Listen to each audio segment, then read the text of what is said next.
Hello everyone, welcome back to another alternate history scenario. Except, this one's different. Today we will look at an alternate scenario of YouTuber AltSen's Wixo, where Egypt beats the Sinai coalition of episode 10. This scenario will start in episode 3, where the First Greek Empire will experience their semi-collapse. In our timeline, they will obviously lose Carthage and Egypt this episode. But for our divergence from the real timeline to happen, we need Greece to mess up way worse.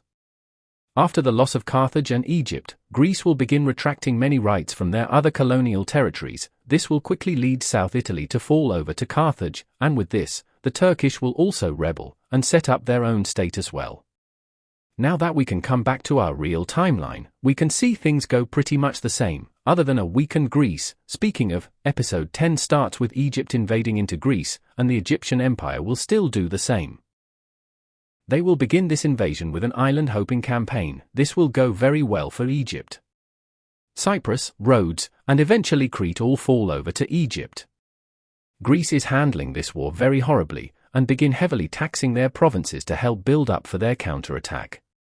But like most times nations do this, it won't end well for Greece, and we will see a familiar face, the pink Romanian, rise up.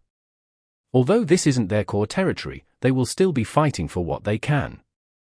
This event will distract Greece enough for Egypt to easily take the southern Greek island, and within only 1 month, it seems as though Greece will crumble in this war.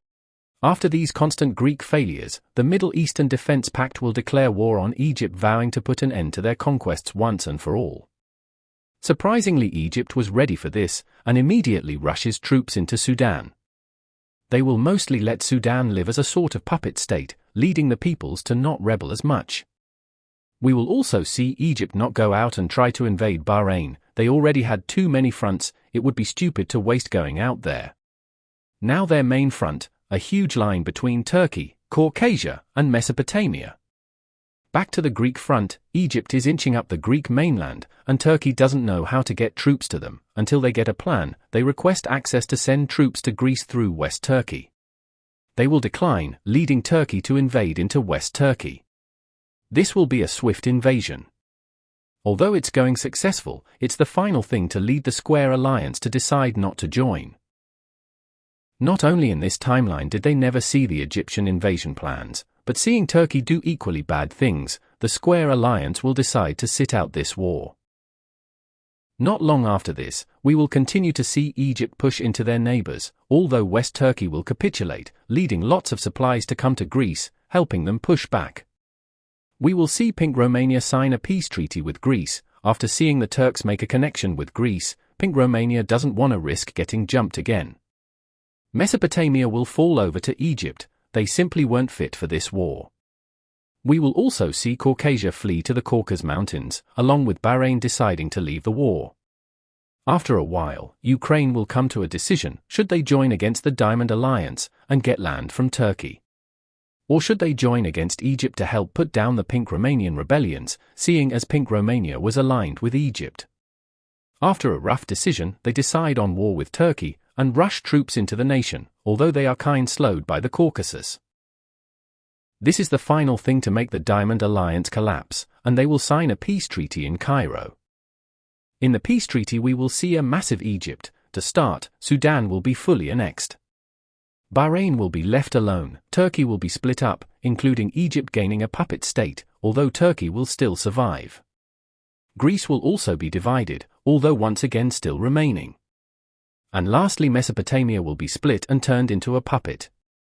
It may seem like things are going perfect for Egypt, although not exactly, because just as the war had came to an end, the Square Alliance had found the Egyptian invasion plans. They know they aren't able to beat Egypt at this point, but they could deter them. They will decide to expand the Square Alliance, adding Rome, Greece, and Turkey.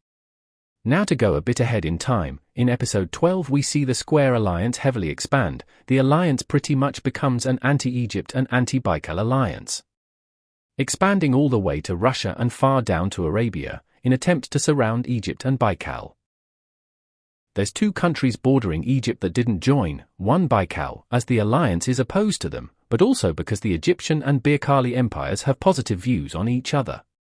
2 West Turkey, as they believe they are good allies with Egypt, although as Egypt is running out of place to expand, they will declare war on West Turkey. The invasion will be relatively swift until Greece and Turkey join the war to salvage what lands they can, resulting in the death of West Turkey, and it will be split up between the three nations. After this, the Square Alliance will grow even more across Europe. This will be horrible for Egypt and Baikal, and they decide to make a mutual pact to not attack each other, so they can invade the Square Alliance. But just as the Egyptian leader is coming back to his nation, the Square Alliance will declare war on Egypt. This will mainly be Greece and Turkey though, as they have kinda became rogue nations. The Turkish and Greek hatred will thrive in this war. Instantly Greece and Turkey, fueled by their hatred, will manage to kick Egypt out of their respective peninsulas in a matter of days. Although there were soldiers training off the Libyan coast, so those troops will be ordered to invade into Carthage, and the invasion will go very well. And troops will also be sent down to Somalia. And after seeing multiple crushing defeats, Somalia and Egypt will agree that Somalia will surrender, and in return, Egypt will take little land from them. We will also see them push into Bahrain, although Bahrain doesn't trust their deal as much. But after Turkey's first push, it won't be the same, as Egypt will begin heavily pushing back against the Turks and Greeks. We will even see Egypt sign a pact with Pink Romania to have them declare war on the Square Alliance. But there's one thing left that needs to happen. Baikal will declare war on the Square Alliance. Instantly tons of Baikali will be launched into Eastern Europe, rolling over all of the countries there easily. The Square Alliance was not prepared for this, as they had many of their troops fighting Egypt. Baikal will begin having massacres across their occupied territories, claiming they're cleansing the peoples. This will horrify the world, and much propaganda will be formed, leading many to join the Square Alliance, and we will also see the Star Alliance grow immensely, with Sweden allowing others to join as a northern European stronghold of sorts. But nonetheless, Baikal will continue to roll through Eastern Europe, while committing atrocities along the way. The deal Egypt had made with Somalia had finally come into place, and even Bahrain is starting to think about whether they should do that deal by now or not. We will also finally see Turkey crumble to Egypt, Pink Romania, and Baikal, as well as Russia falling to Baikal.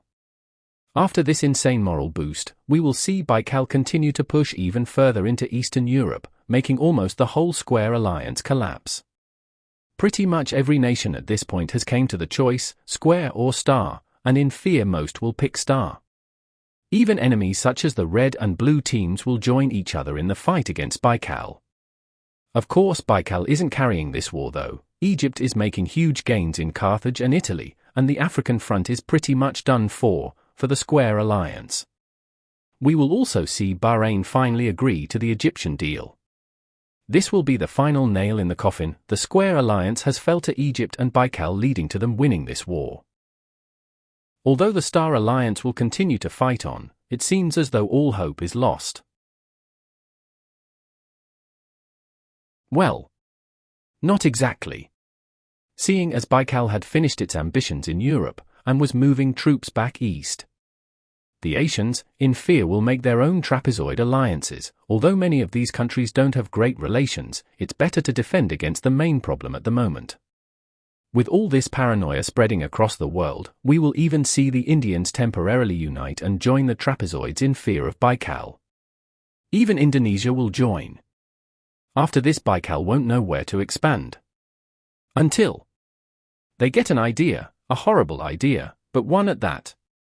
Baikal will declare war on Pink Romania. Instantly Baikali troops will rush through the Balkans, taking Pink Romanian territories very quick.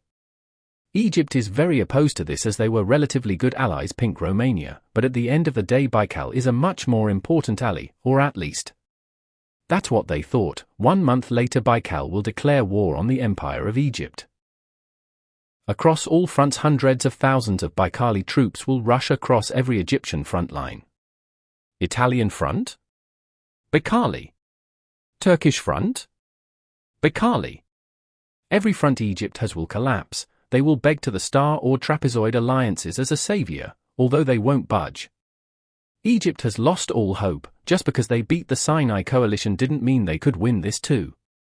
What makes this even worse is that the Bakali troops will massacre and commit genocides across all their occupied territories, even entirely eradicating the light blue religion, although it will still survive in pockets, even if. This is a humanitarian tragedy. And Sweden will not take it anymore. Slowly they have been building up for this moment. They will tell the entire Star Alliance to arm their borders. Although this is happening, Egypt will fondly continue to crumble under the power of Baikal, and their capital is even in close proximity. We will see the trapezoid alliances begin heavily militarizing their borders with Baikal as well. When all of a sudden, the Star Alliance will declare war on Baikal, vowing this as the war to end all wars. They will instantly with their entire alliance heavily push back on Baikal claims. Next, the Trapezoid Alliance will also declare war on Baikal, launching mass troops through Siberia. This will even make Baikal have to fall back to their border with Egypt. With the combined hatred of the Egyptian peoples and their constant moral boosts, they will even be able to push up to the Caspian. And after a lot of fighting, Baikal will near collapse, such a great empire, reduced to ashes, after they started their conquests. In the peace treaty we will see many things. To start, Egypt will be taking lots of land from Baikal, although not much from Turkey, Greece, Bahrain, Somalia, and Carthage. The Empire of Egypt had to heavily abide by what the Trapezoid and Star Alliances agreed upon, as in their eyes Egypt was still a lesser Baikal. Also the state of Pink Romania will be reinstated to their previous size. We will see the Square and Star Alliances shrink back to their mostly original sizes, as well as the Trapezoid Alliance being disbanded. Lastly, we will see what's remaining of Baikal split into two pieces. So to answer the question, what if Egypt beat the Sinai coalition of episode 10? I don't think things would go perfect for Egypt, although we could still see them becoming a semi-superpower. And if this video gets a good amount of support and people want it, I can make a continuation of this scenario, which I do have an idea of in the back of my mind. Anyway, thanks for all the support on Solnas and Eat, it really means a lot.